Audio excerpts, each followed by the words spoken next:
nossa ideia da gente dar início. A Mônica está Usa entrando, acho que aí a completamente. Mônica pode fazer as honras da casa, né? Bom, Para que ela pudesse. não. Oi, Mônica, tudo bom? Tudo Oi, jóia? joia, Graziela, tudo jóia? Oi, Gente, avisa para a Suzana que eu tô com a camiseta do IP, viu? Ah, Olha, e uniforme. Eu, professora Rosa eu, Maria! eu visto uniforme, viu, Suzana?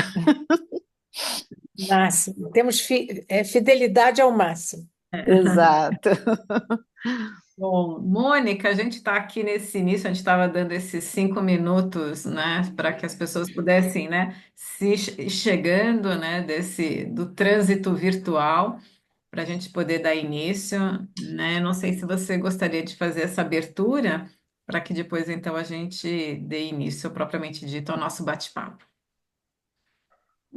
Só falar que aqui hoje é um dia histórico, também além da gente ter a Gi falando de toda essa experiência que ela vai trazer para a gente do CREM, aqui só tem gente de coração quente, né? A Suzana falou na aula passada, a professora Rosa Maria Fischer, que eu não havia há muitos anos, lembro no início da minha vida no terceiro setor, no setor de impacto, e muito bom estar com você também, Grazi, de novo, e com todo mundo que está aqui para a gente aprender na prática com a Gisela, que com certeza vai trazer uma aula incrível para a gente. E essas Querida, aulas uma são das coisas gravadas. mais gratificantes é reencontrar vocês, viu? Muito bom. São os frutos do trabalho, né? Os Pois filhotinhos. é uma alegria, É, é uma alegria. Bom, está sendo gravada, né? Que a ideia é que depois a gente consiga também compartilhar essa grande virtude desse trabalho é justamente a gente poder compartilhar o que a gente aprendeu, o nosso conhecimento, para que mais pessoas possam fazer mais e melhor, né? E aprendam com nossos resultados e aprendizados. Então, bola tá com você, Grazi. Joia, então tá bom. Bom, então agora, né, oficialmente, boa noite a todas e a todos. Para a gente, como a Mônica comentou, para a gente tem sido um privilégio a gente ter esse bate-papo, um bate-papo bastante informal, mas com bastante densidade, onde a gente vai tratar de assuntos que são muito específicos e particulares. De muitas organizações da sociedade civil, né? No nosso primeiro encontro, que a gente realizou no mês passado, a gente teve o privilégio de poder conhecer um pouco a história do IP, do Instituto de Pesquisas Ecológicas, e poder enfatizar como esse modelo de organização mais horizontal, como que ela foi também se estruturando e ela foi crescendo, e hoje a gente tem mais de 180 pessoas no IP, né? E é de um modelo de gestão bastante horizontal, né? Então a gente teve essa sorte de contar com a Suzana e a gente poder dialogar sobre esses dilemas do crescimento e dessa horizontalidade e quais são esses desafios. E nesse nosso segundo, né, webinar, a gente então pensou em tratar de um assunto super importante que toca muitas organizações da sociedade civil, que é nessa relação com o setor público, né? Assim, a ideia de que muitas organizações elas atuam em searas que são de fato de responsabilidade do setor público e muitas vezes elas estão justamente por ter vazios institucionais e como que elas vão estar lidando, né, com este ator, como que elas podem estar escalando, né, como não criar uma dependência e como criar essa articulação de maneira onde o trabalho pode ser integrado e nada muito mais interessante do que a gente ter uma realidade concreta de uma organização exemplar, né, que puxa uma temática, né, que era da subnutrição, da nutrição, e que é necessário essa ponte, essa relação com o setor público. Então, a gente tem a sorte de ter a Gisela, cofundadora do CREM, e que vai, então, comentar justamente, assim, um pouco da sua história, da história do CREM, desse crescimento, do impacto gerado, para depois a gente falar sobre esses grandes desafios nessa articulação com o setor público. A gente tem assim nosso bate-papo, a gente sabe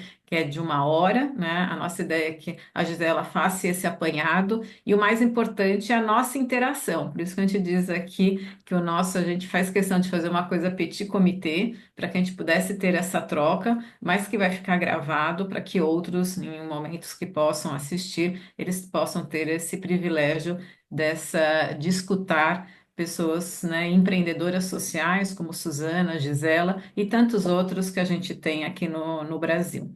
Gisela, então a palavra está com você e aí a gente vai então depois interagindo com as várias pessoas que estão aqui na nossa sala. Obrigada, Grazi. Super feliz de estar aqui com vocês, poder compartilhar um pouquinho da minha história, da minha experiência, porque acho que a ideia é essa, né? Somos doers, né? Nós somos fazedores, né? E é isso que a gente quer compartilhar. Eu acho que eu vou dar um passo atrás, contar um pouquinho como que tudo começou lá em 1990, né? Quando a gente começou, a professora Ana Lídia Savaia tinha acabado de voltar da Inglaterra, de um doutorado em nutrição, e conseguiu um financiamento para fazer uma pesquisa em favelas em torno do Hospital São Paulo, da Vila Mariana. E aí a gente entrevistou 2.500 pessoas, cerca de 530 famílias ali. Isso foi em 1990. Em 1994, a gente inaugura o CREM como um projeto de extensão da universidade. O CREM significa Centro de Recuperação e Educação Nutricional. Um projeto de extensão da Universidade Federal de São Paulo, então Escola Paulista de Medicina, com financiamento internacional de uma organização de cooperação internacional italiana, do Ministério das Relações Exteriores da Itália. E acho que eu queria dar um pouquinho de contexto. Naquela época, 1990, o que era desnutrição? Primeiro, se entendia desnutrição um déficit de peso para a idade ou peso para a estatura, e não se falava de estatura para a idade.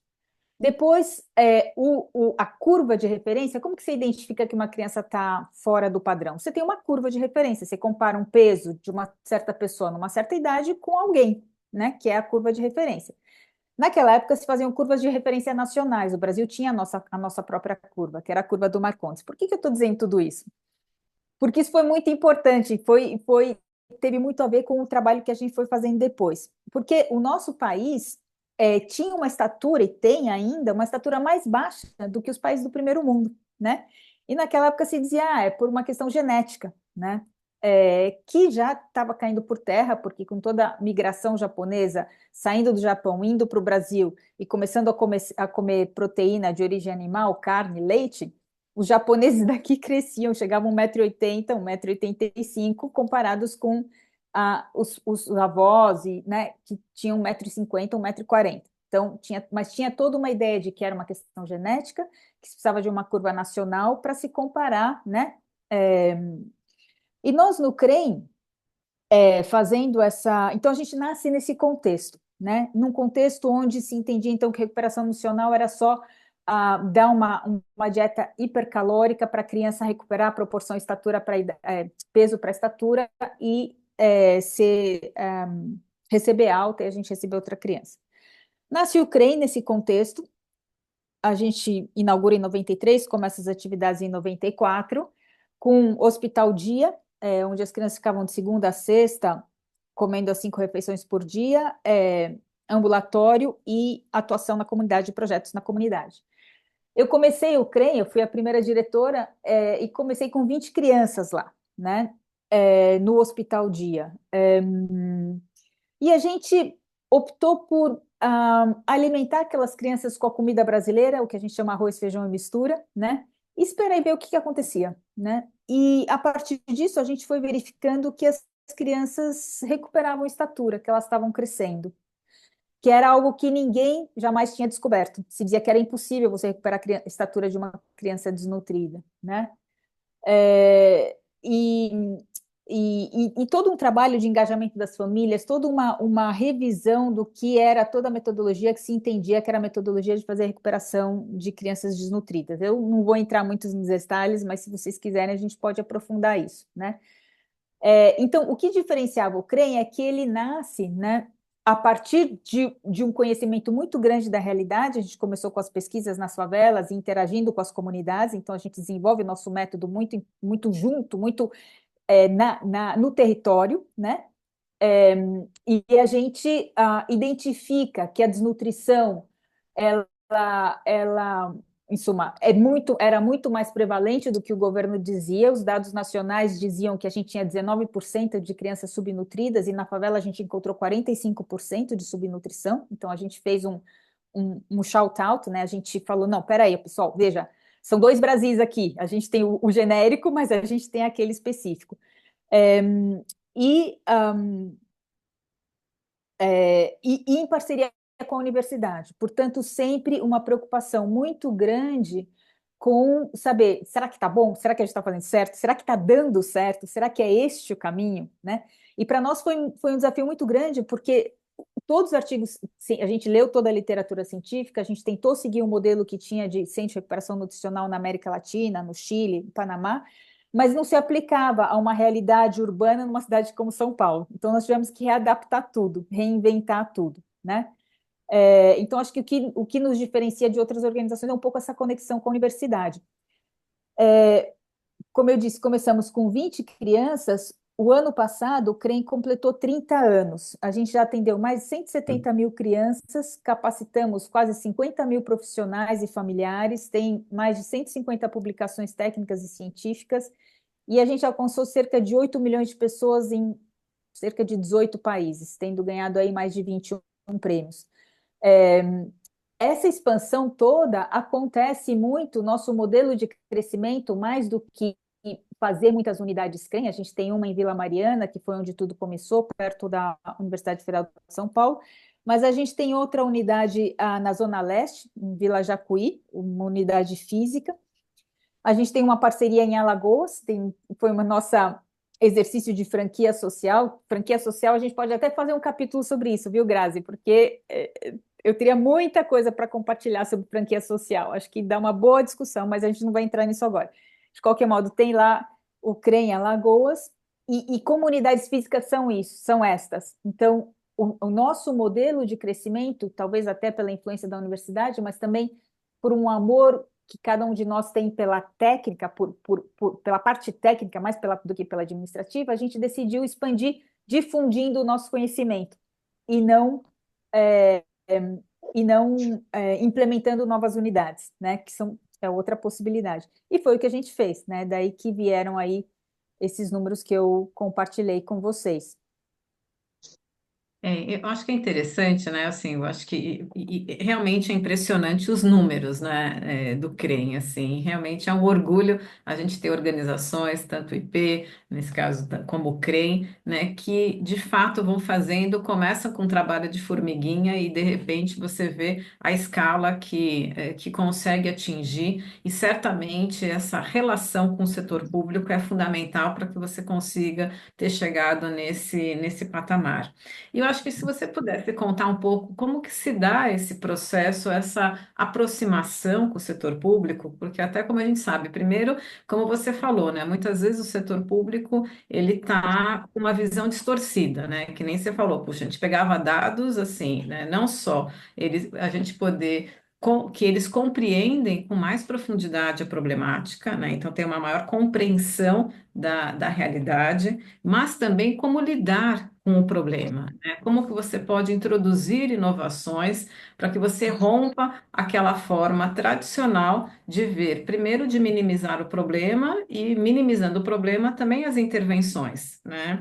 E aí então eu queria que você contasse um pouco sobre como que foi essa jornada, né? Como que você foi vendo, foi tentando romper barreiras, né, que são clássicas do setor, né, de falta de consciência da problemática, diferentes formas de fazer intervenção e um problema crônico que é a questão da descontinuidade administrativa, que ela afeta também essas colaborações e essas parcerias. Super bom, Grazi. Olha só, excelente pergunta. Olha, a gente começou, como eu falei, com financiamento internacional, dinheiro italiano, construímos o CREM, né? Conseguimos, como era algo ligado à universidade, a gente tinha parceria com a universidade, que nos ajudava dando bolsas para alguns profissionais e tal, mas é quase como se a universidade não contasse, porque era a nossa própria casa, né? Então é um projeto de extensão, tudo bem. A gente já tinha o projeto Favela, que eu não contei essa parte, mas quando a gente fez a pesquisa, o primeiro projeto de extensão que nasce da pesquisa, a gente desenvolve uma metodologia de intervenção em nutrição nas favelas, e chamou isso de Projeto Favela e tinha alunos, tá? Então, a gente tinha o apoio da universidade e o primeiro apoio nacional privado foi Fundação Abrinq. Foi graças à Abrinq que a gente conseguiu expandir, né? Na verdade, eu comecei com 6 crianças, né? Eu falei 20, mas é mentira. Eu passei de 6 para 20 com a ajuda da Abrinq. E aí, a gente foi procurar, mas como o Hospital Dia, ele tinha uma característica de creche, ele parecia uma creche, porque as crianças ficavam de segunda a sexta e a gente tinha atividades com elas, né? Para além de toda a equipe de saúde e nutrição para cuidar da questão da desnutrição, tinha uma parte pedagógica. A gente foi naquela época. Oi, naquela época a gente foi. Oi, Ana, acho que você está com Ana Matias. Isso. Naquela época a gente foi.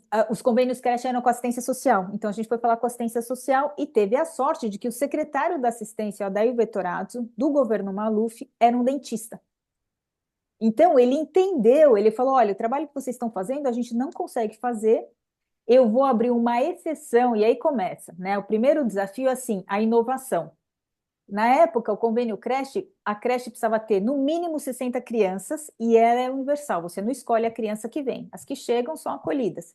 A gente tinha espaço para 30 crianças e a gente escolhia, a gente queria as piores, a gente queria as mais doentes, a gente queria as desnutridas. Então, essa foi o primeiro, vamos dizer, diálogo vivaz, né? Que o secretário entendeu muito bem, mas que as equipes técnicas não entendiam e tinham muita dificuldade de aceitar. Né? De fato, eles inclusive consideraram em nos despejar de lá, porque o terreno é da prefeitura, é uma parceria com a prefeitura, em tirar o CREM e colocar uma creche tradicional. Né? Então, a nossa relação começa via convênio.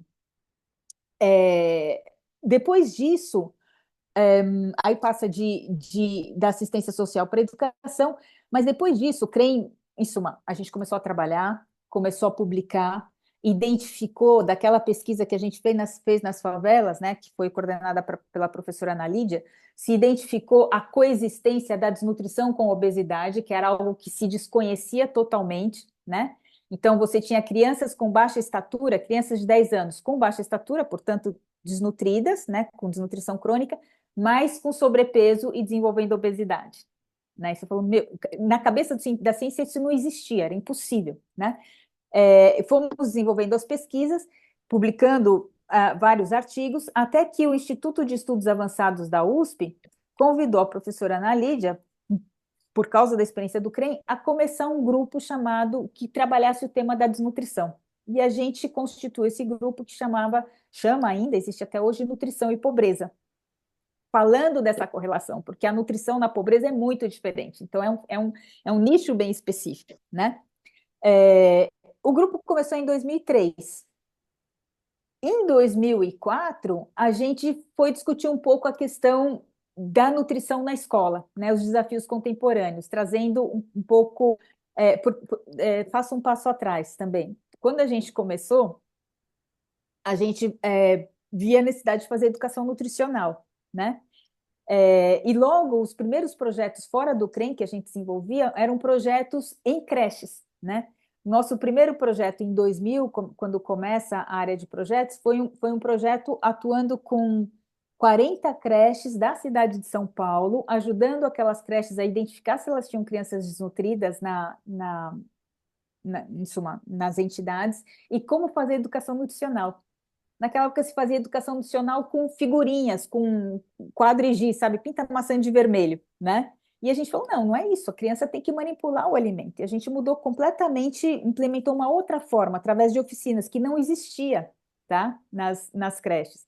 Um projeto, financiamento privado de uma empresa, apoiando creches conveniadas, públicas, né? Então, é uma relação onde você vai mostrando. Em 2003, o IA chama a gente. E aí a gente começa a fazer uma série de oficinas, e a primeira foi Escola, Nutrição e Saúde, Desafios Contemporâneos, né, discutindo justamente isso, conexão de desnutrição e fracasso escolar, como que você promove a nutrição na escola, né? Já existia merenda, mas os ultraprocessados eram consumidos pelas crianças nas escolas, né? Não tinha nenhuma questão sobre isso, né? E o segundo seminário que a gente fez, que foi muito importante, na verdade foi uma oficina fechada em 2005, a gente fez um seminário Diagnóstico e Soluções dos Problemas Alimentares e Nutricionais no Brasil. formando parcerias, né? A gente chamou a universidade, chamou o governo federal no espaço neutro da universidade, que era a USP, um espaço multidisciplinar, inclusive, não era da nutrição, não era da medicina, não era da psicologia, né? Eu sou psicóloga. É, Num seminário fechado, chamamos professores e discutimos com os técnicos do Ministério de Desenvolvimento Social o que era desnutrição e como se media. E aí a gente falou muito de estatura, que não era considerada. E falamos da questão da necessidade, essa época a OMS tinha começado seu estudo multicêntrico para desenvolver uma curva mundial, falando, olha, a gente não pode usar a curva brasileira, a gente tem que, no mínimo, usar a norte-americana, porque a estatura, pelo menos, é uma estatura mais adequada. E aí foram feitos vários seminários, né? E com isso, até discutindo, em 2007, a gente discutiu as estratégias sociais em nutrição, educação e combate à pobreza, porque se entendia muito que a criança desnutrida tinha que ser alimentada, pronto. Com isso se resolve o problema da desnutrição. Mas a gente mostrou, e a nossa experiência mostrava, que desnutrição é um problema multifatorial. Então não basta alimentar, você tem que ter uma assistente social para ajudar a incluir essa família. Quando começou o Bolsa Família, que nem chamava Bolsa Família lá atrás, no Lula, a primeira gestão, né? A gente fez uma enquete entre as nossas famílias, que eram as mais pobres, os desnutridos são os mais pobres entre os pobres. Quem está recebendo o benefício? 10% recebia o benefício. 10%. Então, a gente está falando de exclusão. Então, você não pode tratar desnutrição sem tratar a inclusão. Então, você precisa de uma equipe, precisa de um assistente social, você precisa de um psicólogo, porque os problemas psicossociais da família são inúmeros. Você precisa de várias ações, um trabalho em rede, né? Para incluir essa família e para que ela tenha condições, né? A criança desnutrida marca uma família em sofrimento.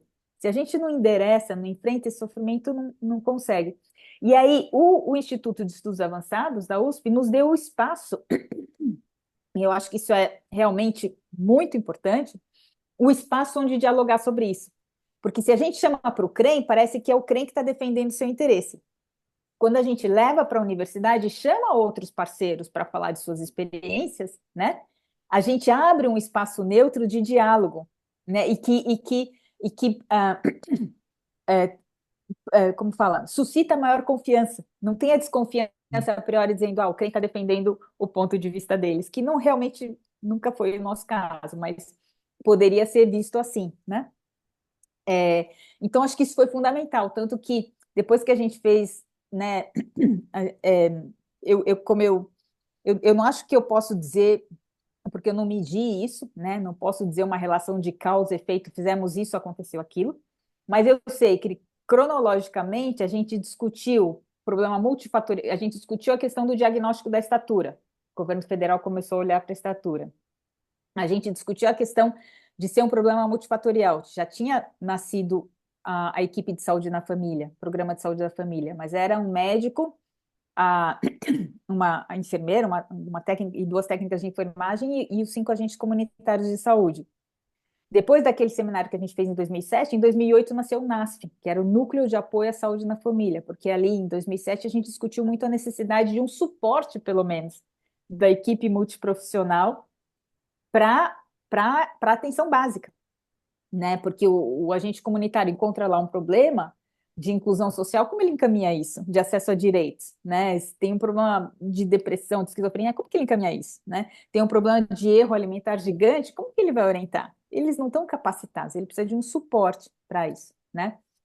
Então, realmente abrir um espaço para a nível macro, né, para um diálogo bem interessante. Mas eu paro por aqui porque eu acho que senão Não, e assim, eu eu vou vou fazer só. Eu acho que assim, aí a gente pode também, vamos colocar todo mundo nesse barco, se alguém também tiver considerações, assim, experiências similares e quiser um ponto. Eu acho que da tua fala, Gisela, para mim fica muito forte. Primeiro, assim, como eu dou legitimidade a uma ação, né? Assim, e uma ação que, embora já tenha uma intervenção que vocês, de fato, uma metodologia que vocês estruturaram, uma forma de lidar com a problemática, mas a sistematização dos resultados, isso é fundamental para qualquer organização da sociedade civil, assim, porque é isso, você vai dialogar e você vai dialogar mostrando, né, o diagnóstico, mostrando como que foi os resultados. Então não dá para só apenas pela intuição, pelo bom trabalho.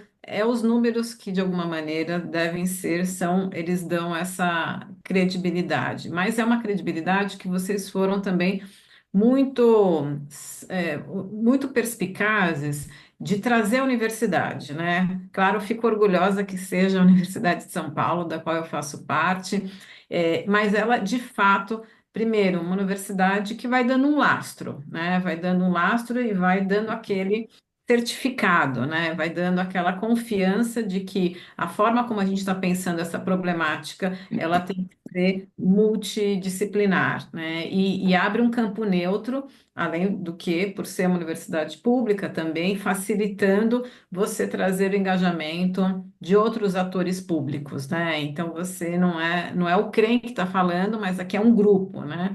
Mas também acho muito importante o fato das oficinas, né? De você ter trabalhado na sensibilização, né, de diversos atores, né? Porque muitas vezes da miopia é pela falta do conhecimento. Então, como eu também vou trazendo esses atores, trazendo servidores, para que eles também possam juntos pensar em alternativas, né? E não só a gente está querendo impor o meu jeito de ser. Então, acho que essa construção em rede, né? Eu acho que isso é um marco fundamental para toda organização da sociedade civil, mas ela é, assim, essencial quando a gente está falando na nossa vontade e capacidade de influenciar políticas públicas, né? Que Não, acho que você tocou um ponto. Cê- Vocês estão aí ainda? Estão, né? Você tocou um ponto fundamental, Grazi, que é abrir para diálogo, né? Porque a gente pode ser arrogante, né? A gente está na universidade, eu estudei, eu sei, né? E falar, ó, você tem que fazer desse jeito. Não, a teoria na prática é outra. Olha, tem alguns conceitos, tem alguns estudos, não são nem conceitos, né, que estão evidenciando isso. Isso é conhecido. Como que isso se traduz para uma política pública? Porque é outro mundo política pública. E precisa ter esse respeito, precisa ter esse cuidado, né? Essa atenção, né? De abrir esse diálogo. Então foi muito, muito legal. Foi uma sacada que a gente teve muito legal, porque era uma oficina fechada.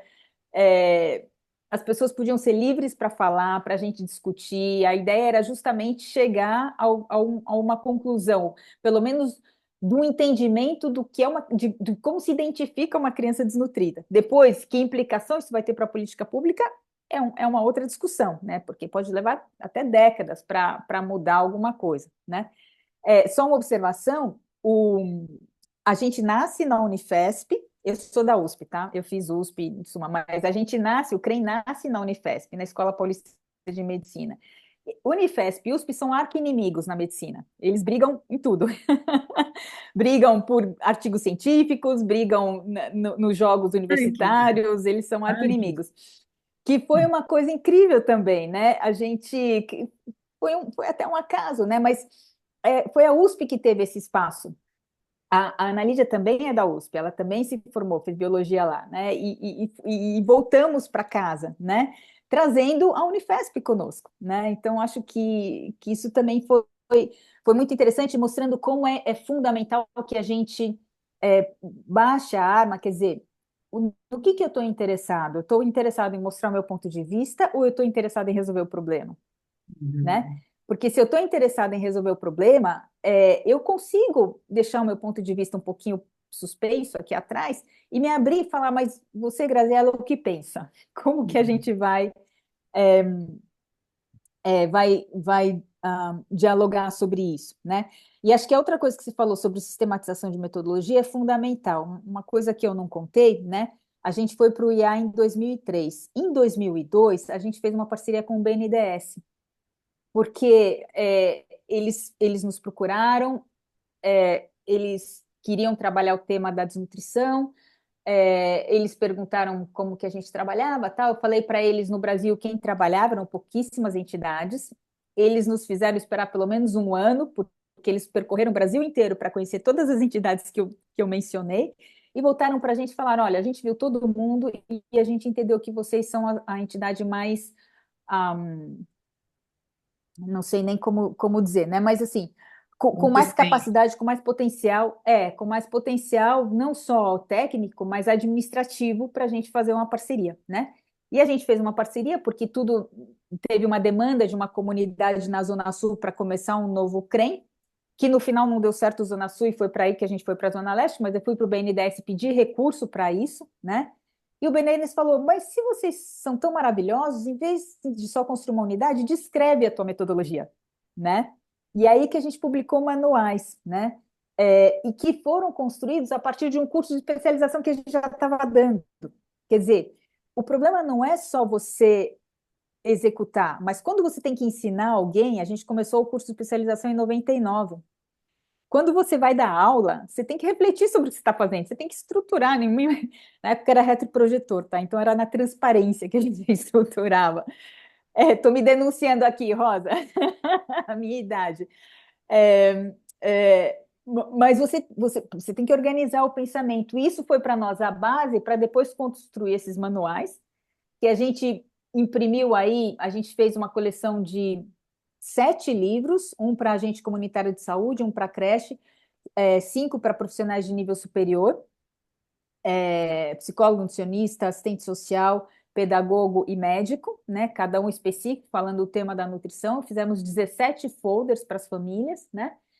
E esses manuais, acho que a gente imprimiu cerca de 20 mil cópias, pelo menos. E foram traduzidos. Aí a gente fez um site na internet em inglês para divulgar essa metodologia, né?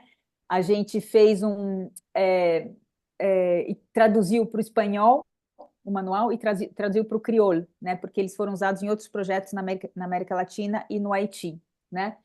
É, então, tudo isso foi possível porque a universidade nos dá esse espaço de reflexão, né? De estudo, reflexão apoiada em dados, né? Em evidências, né?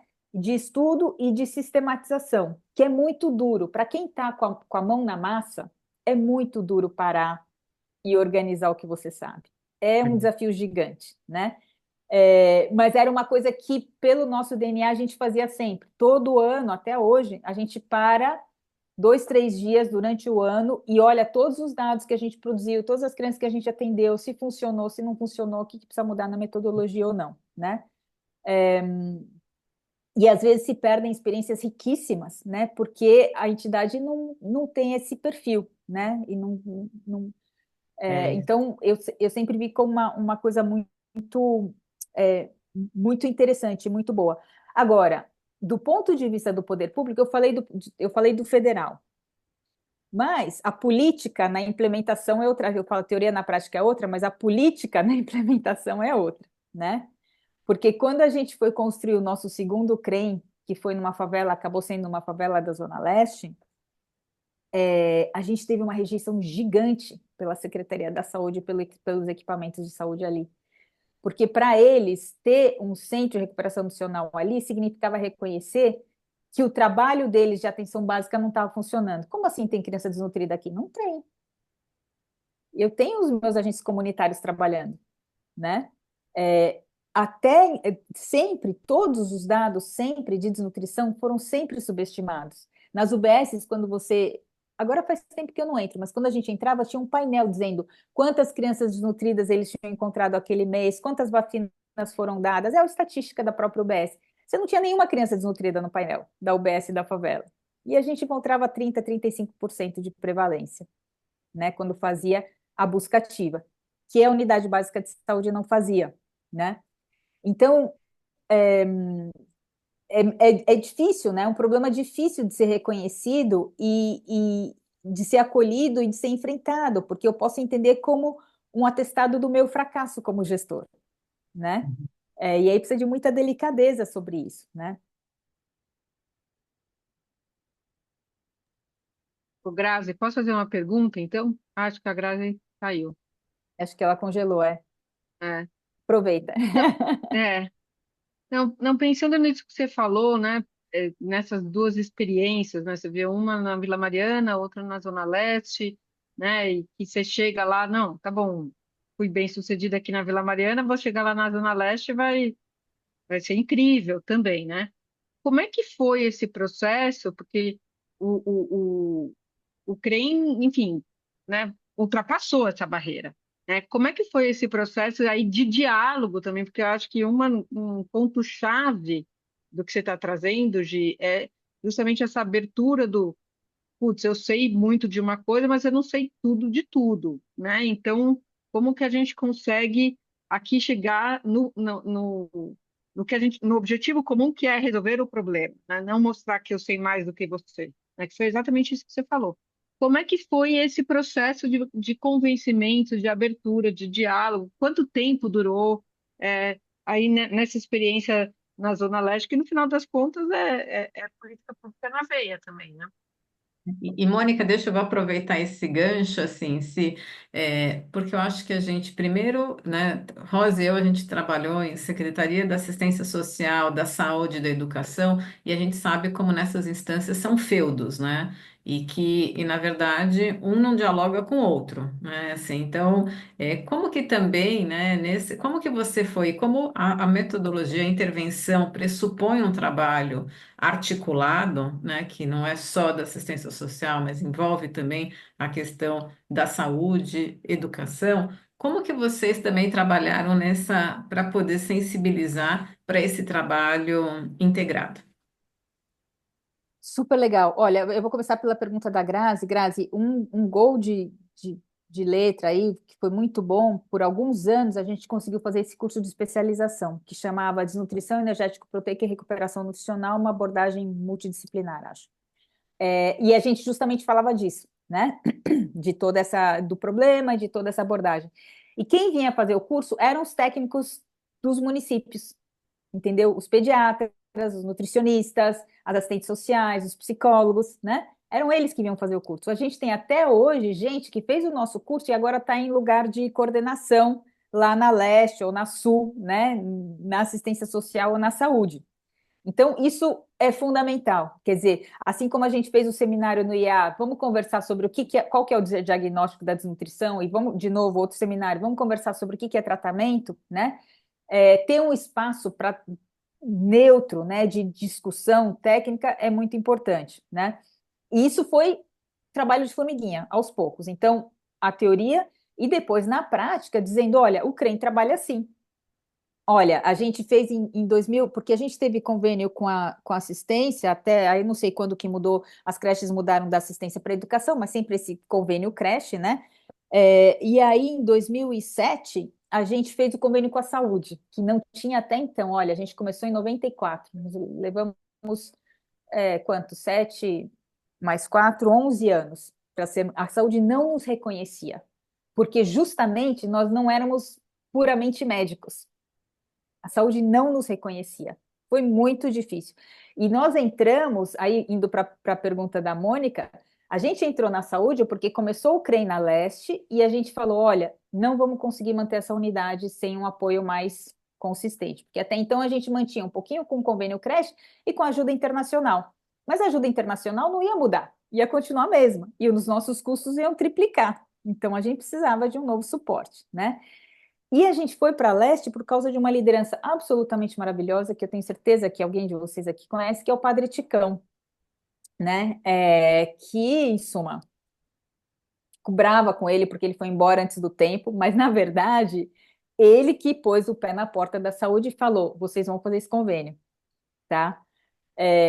Do jeito dele, né? Claro, não foi desse jeito como eu estou fazendo aqui uma caricatura, mas então a saúde fez o convênio conosco, mas não nos queria lá. E aí, uma das primeiras coisas, a gente teve uma quantidade imensa de inspeção sanitária, dizendo que todas as nossas instalações, CREM zero, novo, tudo dentro das regras, achando pelo em casca de ovo de todas as formas, encontrando defeitos nas nossas instalações, no fluxo dos materiais, não aprovando as nossas licenças. Depois, uma outra coisa foi dizer que teve um surto de hepatite A e eles acusaram o crente de ser o causador do surto de hepatite A na comunidade porque foram as nossas crianças que uma contaminou a outra, né? Até a gente provar que não era assim, né? E a gente conseguiu provar, mas foram todas iniciativas para tirar a gente de lá, né? Porque porque não tinha o desejo de que a gente ficasse. Então, o conseguir fazer essas parcerias e o conseguir ser aceito, primeiro foi resistir à tempestade, né? É que nem a fábula do lobo e os três porquinhos, né? Ficar dentro da casa enquanto o lobo está assoprando. Depois que ele para de assoprar, a gente conseguir fazer o nosso trabalho e ir mostrando. Então, sempre, sempre, eles não nos pediam, mas a gente prestava contas do que a gente estava fazendo. Vamos em tal região, o que vocês acham de fazer isso? Como vocês... Eles não queriam saber da gente, porque não queriam mais trabalho. Não sei se não queriam mais trabalho, mas assim, era uma coisa nova, não estava na agenda, né? E a gente insistia para que a gente construísse juntos, de modo que assim eles podiam conhecer o trabalho que a gente está fazendo. Demoraram muitos anos, eu não sei quantos, muitos, indo em todas as reuniões até a gente ser reconhecido como uma unidade de saúde, a gente entrar na agenda regulada do município, explicar, fazer capacitação para os técnicos que encaminhavam, porque eles viam CREM, às vezes parecia CRI, eles encaminhavam idosos para a gente, porque eles achavam que era um centro para idoso, né? Então aparecia um monte de pessoa idosa para a gente atender.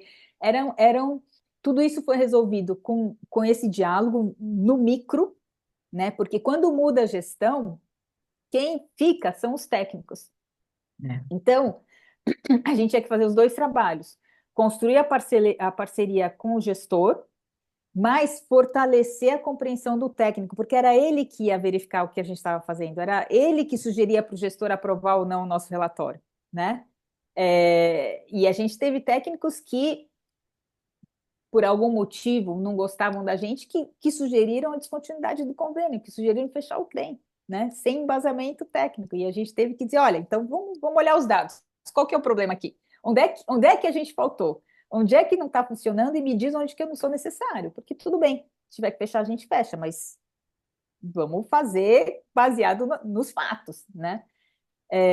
E aí, quando chegam em situações assim, você precisa de apoio de gestores que entendam a proposta e que você precisa ir de baixo para cima, mas você também precisa ir de cima para baixo, né? Nesse sentido, no começo, o Padre Ticão foi absolutamente fundamental, porque ele tinha todos os contatos, ele sabia o trabalho que a gente fazia, ele entendia a importância da gente estar lá, e ele, de fato, fazia os contatos e articulava. Seja com o poder público, seja com o crime organizado presente na comunidade, né? Que era o outro desafio que a gente tinha, né? Porque a gente estava na comunidade e precisava combinar o jogo, né? Precisava combinar como que ia fazer, né? Um aspecto Mas esse é um aqui. outro tipo de política. Eu estou aqui, assim, se deixar, vamos lá, eu vou ficar todo esse tempo, mas eu peço para que vocês vão entrando na roda, né? Tem um aspecto, assim, super importante, eu acho que tanto Rosa vai se lembrar, a Suzana também, que teve uma situação, por exemplo, com a Vera Cordeiro, né? Que ela teve uma unidade que ela tinha, acho que em Santa Catarina, né, Rosa? Eu acho que era Santa Catarina, que o trabalho foi tão bem feito que de fato os indicadores ficaram tão positivos que talvez não precisasse mais de uma unidade, né, que eles tinham. E eu acho que esse era um ponto importante, né, de aonde somos necessários, né, e o nosso Uhum. sucesso passa a ser, né, aquilo que eu já melhorei esses indicadores, por exemplo, de subnutrição, e que talvez o meu indicador de sucesso seja eu não existir mais naquele território, né? E que isso é Graziela, uma eu boa. gostaria até de complementar, porque a nossa telepatia é tão grande que, mesmo à distância, eu estava pensando exatamente nesse exemplo da Vera, né? Porque a Gisela falou logo no início que ela teve uma franquia social. E no caso da Vera Cordeiro, ela iniciou exatamente com esse modelo. Houve um grupo em Florianópolis que teve interesse em replicar a metodologia no município, e então ela transferiu a metodologia e criou uma espécie de franquia social da sua organização, né? Agora, o que eu acho interessante não é só que a organização teve tão bons resultados, é que ela foi mais ao fundo. a organização conseguiu efetivamente influenciar políticas públicas locais de tal forma que o trabalho que ela fazia passou a ser exercido pelo serviço público, né? Então, isto de você conseguir criar uma política ou aperfeiçoar uma política e fazer essa política ser implementada é um resultado fabuloso de uma organização da sociedade civil.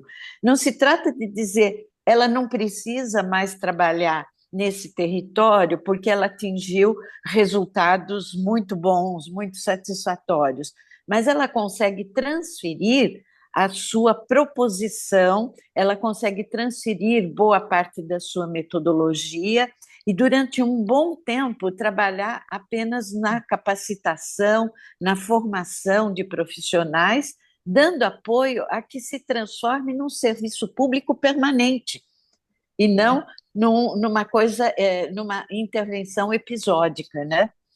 Esse é um ponto, né? Eu vou passar para a Gisela, que eu acho que é justamente esse o meu fazer, né? Assim, assim, porque o CREM nasce fazendo a intervenção direta e quando e para que as diferentes formas de você escalar é também você, né, formar multiplicadores e que talvez são por meio deles é que o impacto vai ser gerado e não necessariamente a estrutura do CREM, né? Então, eu queria que você fizesse algum comentário e deixo aqui também a roda aberta para que outros venham também fazer os seus comentários, as suas impressões. Diga lá, Gisela. Super obrigada, Grazi e Rosa, por essa tocar nesse tema que eu acho que é fundamental, né? É, óbvio, quando você começa uma coisa, eu sou psicóloga, não é minha área, mas eu sou absurdamente apaixonada por pobreza, né? Ou por acabar com a pobreza, para ser mais específica, né? E também para viver a pobreza. É uma relação. É, então eu a vida inteira fui muito apaixonada por isso. Eu cresci muito humanamente e profissionalmente no CREM, muito apaixonada por esse trabalho. Assim como sou apaixonada pelos outros trabalhos que eu faço, um deles é o Catalyst 2030 agora, mas a gente está falando do CREM. E então, uma tentação que a gente tem, então esse é um tema, mas por outro lado, eu não sei, talvez por graça, não sei, assim, eu pensava, bom, mas se a gente trabalhar muito bem, a gente vai fechar, porque o nosso objetivo é acabar com o problema. O nosso objetivo não é vender leite. Leite todo mundo precisa a vida inteira. Eu vou passar a vida inteira vendendo leite ou fazendo queijo. O meu objetivo é eliminar um problema que não deveria existir, né? Então, a minha taxa de sucesso 100% é fechar o CREM. Não por uma perseguição política, né? Mas por uma é, então, até hoje, né, eu já fiz a transição de governança e tal, mas até hoje a gente tem um fundo, e se hoje precisar fechar a entidade, a gente tem recurso para pagar todas as despesas, né? É, e a gente, em alguns momentos, ficou diante dessa hipótese, por a questão política que eu dizia, mas quando a gente fez o, a conversa, né, sobre o que era trabalhar com desnutrição na pobreza e a necessidade de uma equipe multiprofissional, e em seguida, né, de novo, não falo com uma relação causa-efeito, mas no ano seguinte, o Ministério da Saúde desenhou o Núcleo de Apoio à Saúde da Família e colocou nutricionista, assistente social e psicólogo como equipes de apoio para a equipe de saúde da família, eu perdi quase todo o meu time. Eu quase fechei porque não tinha pessoas. Porque eles estavam super treinados, abriu um monte de vaga para fazer parte do NASF e eles pagavam o dobro do que a gente pagava. Tão simples assim, né? Então eu acho que é um.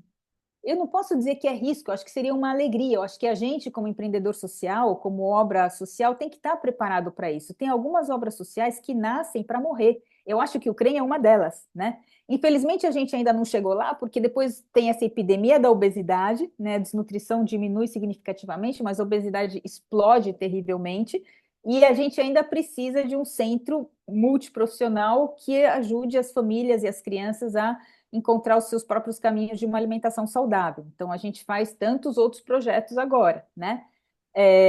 E que é outra possibilidade também, né? O problema vai mudando e a organização também pode decidir e, como fala, respondendo a esses novos problemas dentro da sua área, ou próximo à sua área, ou com ações, por exemplo, trabalhar com a questão da pobreza, trabalhar com acesso à alimentação saudável, trabalhar com agricultura orgânica, em suma, áreas que são afins e que você vai expandindo, né? Que é a outra possibilidade.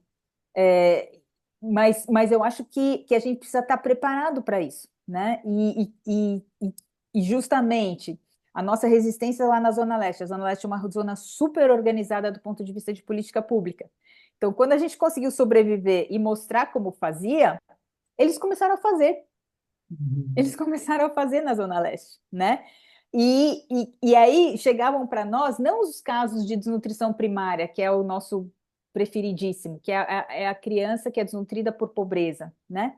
Mas começaram a chegar os casos de desnutrição secundária, com psicopatologia associado, com doenças neuropáticas associadas, quer dizer, outros casos, né? E aí a gente foi aprender autismo. Hoje a gente trabalha muito autismo na rede, né? Crianças que são desnutridas por uma seletividade alimentar porque elas têm autismo, né? É outro mundo. E a gente tem trabalhado com isso também. Mas eu acho que hoje a nossa função mudou muito e a gente já poderia ter fechado, porque aquilo que a gente fazia, a gente faz muito pouco atualmente, né? Em função da mudança do contexto. Esse é um aspecto tão importante, né? Porque a gente, como qualquer empreendedor social, a gente não tem que estar apegado àquilo que a gente faz, né? Mas ao impacto que a gente quer gerar, né? E a forma como eu vou gerar aquele impacto, ele vai mudando de acordo com o contexto que ele vai se colocando de uma forma diferente, né? E a sabedoria é justamente saber que a gente nasceu na década de 90 com uma determinada situação e que isso foram surgindo outros e a gente foi dando conta de algumas coisas, mas a gente também tem que se reinventar, né? Então, às vezes a gente fica muito preso a uma solução. Eu digo nós, que eu digo algumas organizações da sociedade civil, né? E aí elas também vão definhando. Né? Porque elas vão perdendo vicissitude, elas não vão também pensando em inovações, não vão. Então, assim, Isso. o reinventar é para todas as organizações, né? Então, acho que vocês são um belo exemplo, né? Vou passar para a Mônica, mas a gente também já está chegando aí no nosso final, e eu queria ver se também outras pessoas que quisessem fazer, interagir com a Gisela, porque eu digo assim, Rosa sabe que eu sou tagarela, então se me deixar aqui, a gente vai fazendo esse bate-bola, mas aqui, se alguma pessoa quiser, além da Mônica que tinha levantado a mão, se quiser levantar a mão, a gente faz aí mais algumas colocações finais para que a gente possa fechar esse nosso bate-papo. Mônica, você tinha levantado, agora você baixou, eu não sei se você desistiu ou se você quer ainda fazer algum comentário, depois eu passo para a Suzana. O comentário que eu ia fazer era parecido com o que você falou, Grazi, porque no final das contas, assim, eu vejo que a alma do empreendedor é sempre procurar soluções para problemas que ele encontra, né? Então, o que a Gisela acabou de falar, que talvez essa metodologia ou esse problema, felizmente, ele se transformou, mas a sua utilidade também se transforma, né? Então, porque você vai encontrando aonde você vai ser útil para resolver um outro problema. Por exemplo, autistas que são subnutridos, né? Ou, por exemplo, agora o problema é a obesidade, não necessariamente desnutrição. Ou o problema é obesidade e desnutrição ao mesmo tempo, né? Então, assim, você vai encontrando porque o perfil de um empreendedor é aquele perfil de quem está atento aos problemas, né, que existem do contexto que você tá falando, e ele é um inquieto, ele quer resolver aquele ponto, né? E como que você vai resolver aquele que sempre vai surgindo, é impressionante. A gente tem essa imagem, né, do fio, né, do novelo, sempre você vai puxando um fio e você vai encontrando outras coisas que podem sempre ser aprimoradas. Era esse o ponto só que eu queria colocar. Legal. Eu vou passar então para a Suzana, depois para o Lucas, que aí os dois comentários, depois aí a Gi, então a gente faz esse fecho, mas você fala um ponto super importante, né, Mônica? Que também um grande problema do empreendedor social, às vezes, é que resolver todos os problemas e quase virar, né, uma prefeitura, virar um governo, né, estadual, um governo federal, e às vezes não é possível fazer isso. Então também o foco, ele é importante, né? Assim, que é uma problemática e essa problemática ela já é grande o suficiente para a gente ter que lidar, e imagine você ter que lidar com todas as problemáticas, né? Então, esse é um ponto super relevante que você comentou. Suzana, depois o Lucas, aí depois a Gi, então, fecha essa nossa conversa. Suzana, se você permitir, eu só queria adicionar um comentário a esta parte do debate. Ontem eu estive no INSPER com o Lazzarini e com o Roberto Vac, num debate muito interessante sobre a governança de problemas complexos, né? E eu acho que isto que a Gisela colocou, de que, na verdade, quando você trata de problemas socioambientais, você está tratando de problemas de alta complexidade, dado o número de variáveis intervenientes e, principalmente, variáveis sobre as quais você não tem controle. Adicione-se a isto a velocidade extremamente aumentada nos tempos contemporâneos para a obtenção de soluções, para a obtenção de decisões. Não há mais um tempo de espera para você fazer o diagnóstico, do diagnóstico você elaborar possíveis estratégias, você testar piloto. Na verdade, as decisões têm que ser muito mais assertivas e muito rápidas, né? Então, eu vejo que qualquer organização que tem o patrimônio de conhecimento que o CREM criou e mantém, né, ela está apta justamente a fazer esses ajustes em relação a mudanças do contexto e a introdução de novas variáveis que não eram esperadas, né? Ninguém avisa que uma nova variável vai entrar, e que tornam o problema ainda mais complexo. E é por isso que qualquer organização social, como também qualquer empresa, né, qualquer tipo de organização, precisa estar muito atenta à necessidade de se recriar, se reinventar e de abraçar inovações, sem medo de errar, até porque o erro é uma das formas essenciais, né, de se fazer ajustes, de se fazer aperfeiçoamentos. Era só um complemento a esse raciocínio. Obrigada. Desculpe, Suzana, a minha intervenção. Imagina. Não, a tua intervenção foi ótima e eu queria agradecer até, porque todas as intervenções foram ótimas, mas Gisela, queria te dar parabéns. Que trabalho lindo, que trabalho realmente forte, significativo, que ajuda o Brasil a ser melhor, sabe? Então, assim, eu sinto uma gratidão imensa. E coisas parecidas que a gente viveu, por exemplo, quando você começa a mostrar resultado, você incomoda. Você incomoda porque as pessoas às vezes estão cristalizadas no seu papel, no seu emprego, vamos dizer assim, porque para nós jamais eu vejo um empreendedor ter um emprego. Ele tem uma missão a cumprir, ele tem algo que ele quer atingir. Então, eu queria te dar parabéns porque no nosso caso foi muito parecido. Tudo que é novo e tudo que vamos dizer, que se começa a mostrar resultados palpáveis e confiáveis, você incomoda. E isso é geral para os empreendedores que eu conheço. E eu queria chamar atenção para um ponto que a Rosa também falou agora, que é a importância, sabe, que você usa e o IP usa e outras organizações usam a ciência como base, mas é uma base diferente, porque o ritmo do cientista às vezes é lento e às vezes a gente precisa de respostas rápidas, como a Rosa enfatizou. Então, assim, o uso de um conhecimento embasado e essa reflexão, porque você estando no mundo acadêmico, de algum jeito você tem que fazer a reflexão do seu processo. e as lições aprendidas, o que que eu vou continuar, o que que eu vou descontinuar. Então, é isso. E acordar com, vamos dizer, sabe, já me perguntaram várias vezes qual é o teu sonho? Meu sonho é que não precisasse existir IP, que todo mundo acordasse amanhã apaixonado pela natureza. E no teu caso, todo mundo acordasse amanhã e o Brasil inteiro, sabe, com equidade, com acesso, né, às oportunidades e à alimentação, sabe, sadia e etc. Então, parabéns e obrigada.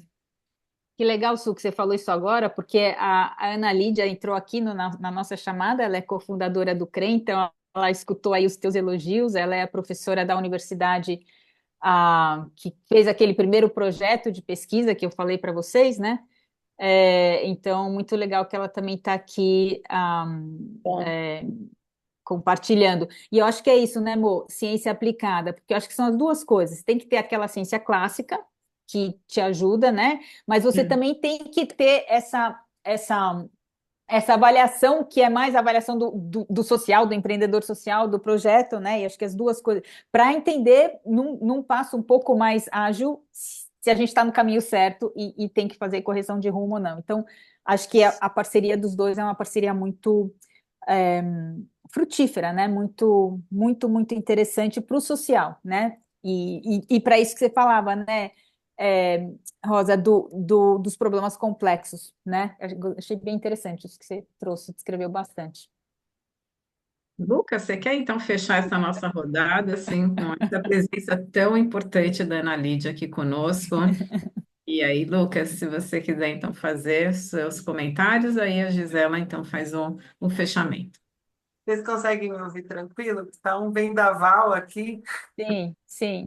Perfeito. Obrigado, Graziela. Bom, Gi, você sabe que eu sou seu fã de carteirinha, né? E é uma delícia ouvir essa história. É impressionante a gente pensar que demorou quase a idade do CREM para a extensão universitária se tornar uma obrigação curricular, e eu acho que esse perfil extensionista ele é extremamente importante para a gente conseguir pular os muros aí, e colocar a ciência a serviço. Tem duas coisas assim que eu queria entender um pouco, né? Você contando essa história com tanta alegria, em que momento que você se deu conta de que a tua vocação estava ligada à erradicação da pobreza, ao combate à desnutrição, porque são temas específicos, né? Quando que você se deu conta? Acho que já estava fazendo, mas qual foi o momento que você percebeu isso aí? E também o que que você acha que são desafios para esse tipo de perfil, no sentido de eu quero criar um projeto, quero construir algo, mas eu quero que ele bata as pernas sozinho em determinado momento para que eu possa olhar para outras situações também. Que fatores permitiram o CREM ter esse sucesso? Muito obrigada, turma. É, bom, como eu te falei, pobreza, eu, quando era criança, eu me preocupava com a pobreza, né? Eu tinha 4 anos de idade, na Avenida Paulista, a gente morava na Avenida Paulista, andando de mão dada com a minha mãe, e vi uma pessoa pedindo na rua, uma família. Minha mãe lembra, ela me conta essa história. E eu falei, mãe, o que vocês estão fazendo aqui? Não estou entendendo, né? Nunca tinha visto. E aí, quando eu entendi isso, eu fiquei louca, né? Eu não conseguia mais dormir, porque eu ficava pensando em como resolver o problema da pobreza no mundo, assim, uma criança, né? Óbvio, sonhando, tal. Mas eu nunca pensei isso como um trabalho, né? Nunca. Depois fui fazer psicologia, porque gosto de gente, gosto do ser humano, assim, gosto de entender, de observar e tal. E foi por acidente, né? Eu estava fazendo meu consultório e estava precisando de um recurso a mais, e a Ana Lídia estava começando a pesquisa dela nas favelas e me chamou para ser pesquisadora de campo, né? Então eu fui como bolsista para a Unifesp, né? E aí todo dia a gente ia para a favela, batia na porta das pessoas, falava bom dia, eu sou tal, a gente está fazendo uma pesquisa, quero te fazer algumas perguntas. O que que eu ganho em troca? A gente não tem nada para dar, mas se quiser a gente pode conversar, a gente pode te ajudar em algumas coisas técnicas. E aí, a partir dessa constante ida nas comunidades, né, dessa convivência, dessa interação, a gente desenvolve esse projeto. Era uma equipe de uma assistente social, uma nutricionista, não, uma assistente social, uma enfermeira e eu como psicóloga, fazendo pesquisa. Depois logo vieram 2 estudantes de nutrição, porque isso logo virou um projeto de extensão, né? As coordenadoras dessa pesquisa eram a professora Ana Lídia, a professora Dirce Sigulen, né? A Ana fisiologista, né? Fazia fisiologia da nutrição e a Dirce era pediatra, né? E aí elas foram trazendo um monte de aluno. Elas desenharam um curso de pós-graduação em nutrição, que não existia no Brasil, aí vinham os alunos da pós, né? É, e aí eu fui, em suma, fui me envolvendo e eu fui crescendo, o projeto foi crescendo e eu fui crescendo junto com o projeto, né? Aí a coordenadora do projeto saiu, aí o CREM começou e me pediram para coordenar o CREM, e aí, né, eu fui, porque eu sou muito inquieta, né? Se o projeto não tivesse crescido, eu teria ido embora antes, né? E de fato eu me afastei algumas vezes, né? Me afastei várias vezes, na verdade. Saí para fazer, não, o mestrado eu fiz fazendo o CREM, mas saí para fazer o doutorado. Aí voltei, em suma. Trabalhei numa fundação empresarial no meio do caminho, fui fazendo, depois trabalhei numa fundação italiana em projeto de cooperação internacional. Enquanto isso, eu ia fazendo. Depois a gente abre a área de projetos, que me leva para o exterior para projetos internacionais e tal. É, então, é, então, foi um pouco isso, Lucas. Não foi um projeto ao qual, de fato, eu nunca me percebi como quem fez. Eu respondi aquilo que foi dado, né? Inclusive, quando teve o Prêmio Empreendedor, não sei se a Suzana estava lá, ela lembra, eu dizia, olha, é uma coisa que a gente fez junto, eu não fiz sozinha, e eu fui respondendo, né? De fato, eu achava que não tinha perfil para isso, e de fato, né, a gente discute isso, né, Su? Eu acho que o Prêmio Empreendedor não é desse jeito, mas isso também é outro webinar, tá, Grazi? Mas, então, então, acho que é isso, que é, foram as coisas que foram acontecendo e a beleza da gente poder. Tive que acolher a primeira oportunidade porque eu precisava de dinheiro para continuar o meu consultório, mas fazendo aquilo por inteiro, eu me apaixonei completamente, né? E aquela coisa cresceu, a gente cresceu juntos, né? E eu acho que essa é a beleza da vida, né? Se a gente se abre um pouquinho, né? Estou interessada na minha ideia ou estou interessada em resolver o problema? Qual que é o problema? Era o meu problema na época? Ter um trabalho. Estou interessada em fazer o meu consultório ou estou interessada em ter uma entrada de recurso para fazer um trabalho, né? Isso te abre para outras possibilidades, né? E torna a vida muito mais interessante, muito mais vivaz, né? Muito mais rica, né? Que é a palavra que eu estou procurando, né? E eu sou grata a essa história por isso, né? O E profissional que eu aí, sou hoje, eu devo a isso. e assim, eu acho que tem um aspecto também que aí só para a gente ir encerrando, né? E Lucas, eu acho que talvez muito dessa vivência, porque também o empreendedor social vai buscando novos desafios. Eu acho que isso também é importante. A organização ela muda e nem sempre as minhas competências e as minhas habilidades elas são suficientes para tocar aquela organização no momento que ela está. Né? E eu vou também, como qualquer borboleta, eu vou voando também, né? E posso também voltar, né? Como a Gisela falou, puxa, fui também tendo novas experiências, e essas novas experiências foram fazendo a Gisela ser diferente, e ela também vai agregando novos conhecimentos em um outro momento, né, do CREM, e isso também abre a possibilidade da gente discutir em outras ocasiões, a gente discutir sobre essa parte de sucessão, né, tão necessária em organizações já com uma história tão bem vivida, né, mas que já está em outros momentos, e aqui a gente teve o privilégio de conversar com Suzana, né, uma organização também de mais de 30 anos, como o da Gisela, e assim, como que a gente vai reconfigurando e vai trazendo outras pessoas nesse barquinho que vai navegando em outros oceanos. Então, eu queria agradecer a presença de todos. A gente teria muito mais, né, Gisela? A gente sabe aqui que nessa saideira de 2024 a gente queria fazer muito mais encontros. A nossa ideia é que a gente continue isso, trazendo outras histórias, né, que tragam as suas dificuldades, as suas dores, mas também as oportunidades e aquilo que a gente pode aprender para que, né, a jornada de outros empreendedores seja um pouquinho melhor, pelo menos não repita os mesmos erros, né? Então consiga aí, né, trazer novas histórias. Então, Gi, muito, muito obrigada. Não sei se você quer a última palavra. Agradecer mais uma vez Mônica, que deu essa oportunidade, Suzana, Rosa e todos os outros que estão aqui conosco. Gi, última saideira, Não, palavra eu que final. agradeço, né? Não sei se a Ana está aqui, quer falar alguma coisa, eu que agradeço muito, né? E convido todo mundo, acho que a única coisa é convidar, fiquem atentos, a gente vai ter outros conhecimentos e inspiração no ano que vem, porém, porque esse a gente já está, né, fechando, acho que não tem mais fôlego para mais um, né? Mas fiquem atentos e eu acho que é legal, inclusive, se tiverem sugestões, né? Que a gente tem aí uma lista de temas que nós temos pensado, né? A Grazi, a Su, eu, a Mônica, que fazem um pouco a curadoria, né? Não sei se a professora Rosa gostaria de ingressar no grupo e participar, né? De temas, mas aí, o espírito é justamente esse, né? Quer dizer, quem tem um pouquinho mais de estrada, dialogar com todo mundo. E assim, não, pessoal, não é formal que a Grazi fala, quem tem perguntas, porque a ideia é justamente que desse espaço ser aberto, né? E que seja realmente um espaço de diálogo. E eu agradeço muito mesmo.